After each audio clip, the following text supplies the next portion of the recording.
Tomorrow I die. Tomorrow I die. And today I want to tell the world what happened and what perhaps free my soul from the horrible weight which lies upon it. But listen, listen, and you shall hear how I have been destroyed. When I was a child, I have a natural goodness of soul, which led me to love animals, all kind of animals, but especially those animals you call pets, animals which have learned to live with men and share their homes with them. There is something in the love of these animals which speaks directly to the heart of the man who has learned from experience how uncertain and changeable is the love of other men. I was quite young when I married. You will understand the joy I felt to find that my wife shared with me my love of animals. Quickly, she got for us several pets of the most likable kind. We had birds, some goldfish, a fine dog, and a cat. The cat was a beautiful animal, of an unusually large size, and entirely black. I named the cat Pluto, and it was the pet I liked best. I alone fed it, and it followed me all around the house. It was even with difficulty that I stopped it from following me through the streets. Our friendship lasted, in this manner, for several years, during which, however, my own character became greatly changed. I began to drink too much wine and other strong drinks. As the day passed, I became less loving in my manner. I became quick to anger. I forgot how to smile and laugh. My wife, yes, and my pets too, all except the cat, were made to feel the change in my character.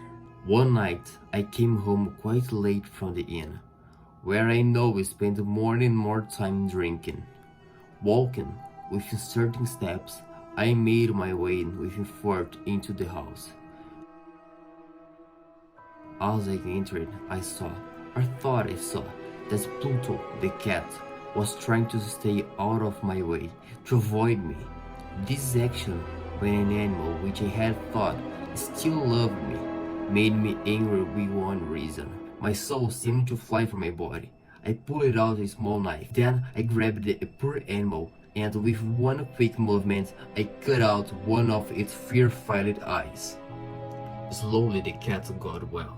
The hole where its eye had been was not a pretty thing to look at, it is true, but the cat no longer appeared to suffer any pain. As might be expected, however, it ran from me in fear whenever I came near. Why should it not run? Yet this did not fail to anger me. I felt a new feeling growing inside myself. Who has not 100 times found myself doing wrong? Doing something evil thing for no other reason than because he knows he should not. Are not we, humans, at all times pushed, ever driven in some unknown way to break the law, just because we understand it to be the law? One day, in cold blood, I caught a cat and dragged it into the cellar under the house, angrily breaking its neck. I left him there until it was dead. I left him there with tears in my eyes. I left him because I knew it had loved me, because I felt it had given me no reason to hurt it, because I knew that my doing so was a wrong so great, a sin so deadly, that it would place my soul forever outside of the reach of the love of God. That same night, as I lay sleeping, I heard through my open window the cries of our neighbors. I jumped from my bed and found that the entire house was filling with fire. It was only with great difficulty that my wife and I escaped. And when we were out of the house, all we did was stand and watch it burn to the ground. I thought of the cat as I watched it burn. The cat whose dead body I had left in the cellar. It seemed almost that the cat had in some mysterious way caused the house to burn, so that it could make me pay for my evil act, that it could take revenge upon me. Months went by, and I could not drive the doll of the cat out of my mind. One night I sat in the inn, drinking as usual, In the corner, I saw a dark object that I had not seen before. I went over to see what it could be. It was a cat almost exactly like Pluto. I touched it with my hand and petted it, passing my hand softly along its back. The cat rose and pushed it back against my hand. Suddenly, I realized that I wanted the cat. I feared to buy it from the kidnapper, but he claimed he had never seen the animal before. As I left it in, it followed me, and I loved it to do so. It soon became a pet of both my wife and myself. The morning after I brought it home, however, I discovered that this cat, like Pluto, had only one eye. How was it possible that I had not noticed this the night before? This fact only made my wife love the cat more. But I, myself, felt a feeling of dislike growing in me. My growing dislike of this animal only seemed to increase its love for me. It followed me everywhere, always. When I sat, it lay down under my chair. When I stood up, it got between my feet and nearly made me fall. Whenever I went, it was always there. At night, I dreamed of it, and I began to hate that cat. One day my wife called me from the cellar of the old building where we are now forced to live. As I went down the stairs, the cat, following me as always, ran under my feet and nearly threw me down. In sudden anger, I took a knife and struck wildly at the cat. Quickly my wife put out her hand and stopped my arm. This only increased my anger, and without thinking, I turned and put the knife point deep into her heart. She fell to the floor and died without a sound. I spent a few moments looking for the cat, but it was gone, and I had other things to do, for I knew I must do something with the body, and quickly. Suddenly, I noticed a place in the wall of the cellar where wooden planks had been added to the wall to cover an old fireplace which was no longer wanted. The walls were not very strongly built, and I found it could easily take out those planks.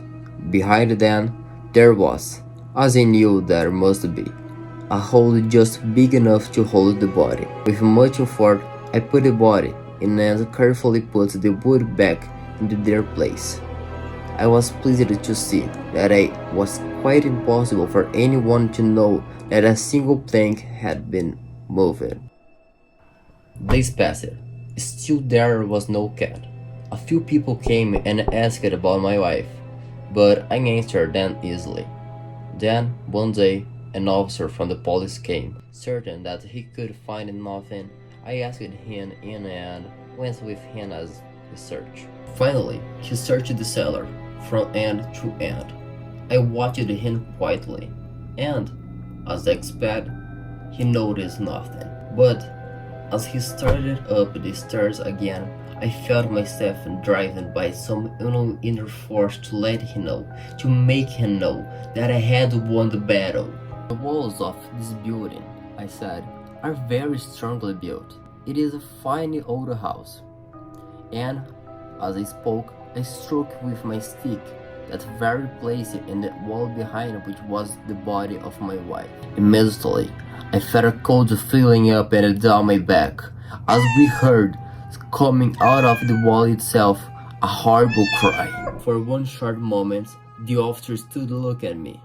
Then, quickly, he began to pick at the blanks, and in a short time, he saw before him the body of my wife, black with dried blood and smelling of decay. On the body's head, it was eye filled with fire. Its wide open mouth the color of blood. Sat the cat, crying out its revenge. I wandered up the devil inside the tomb.